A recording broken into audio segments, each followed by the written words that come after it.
Did you know we have 5 versions of our dual battery systems for the Wrangler and the Gladiator? Let's take a quick look at each one of them and I'll help you decide which one is right for you. First of all, each one of these kits uses the same steel battery tray to hold your batteries, and it's just the top that's different.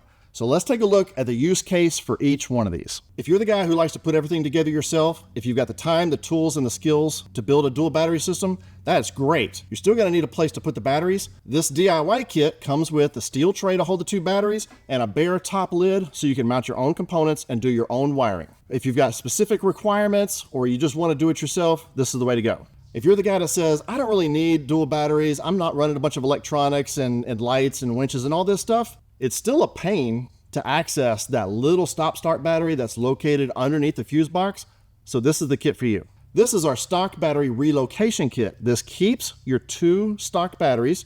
Your big cranking battery is going to go into the tray, and then your small stop-start battery that's located underneath your fuse box, we bring that up top above your fuse box. Just relocate it up top so it's easier to access in the future. So this is not really a dual battery system. This is just a stock battery relocation kit. This keeps your factory wiring 100% stock. You don't have to buy new batteries. You're going to reuse the factory big battery and the little battery. If you're like most Jeep owners and you really hate that little stop-start battery and you just want to get rid of it, this is our stock battery replacement kit. This kit uses 2 Group 25 batteries, and this lid keeps the wiring 100% stock. We just replace the little stop-start battery with a second full-size battery. When we get rid of that little battery, the positive and negative wires come up and attach to the bus bars, and that means this front battery up here is going to be your new stop-start battery, but your wiring stays 100% stock. So this doesn't change anything about the way the stop-start system works. It just gives you a full-size battery instead of that little motorcycle battery. Running 2 full-size batteries in here instead of mismatched size batteries is going to let them be more reliable and set you up to upgrade to one of our other kits in the future.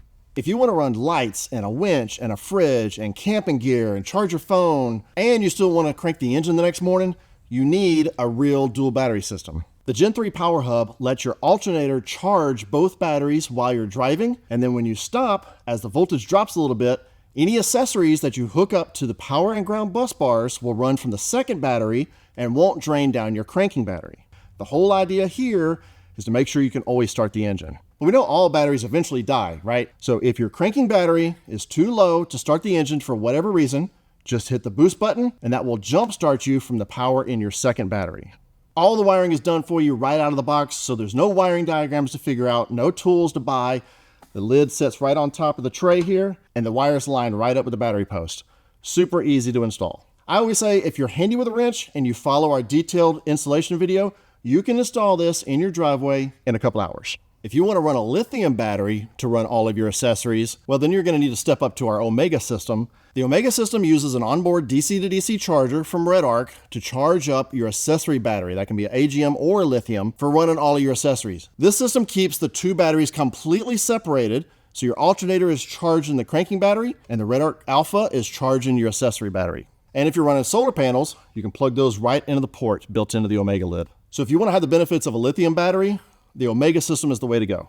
Again, with the Omega system, there's no wiring for you to do at all.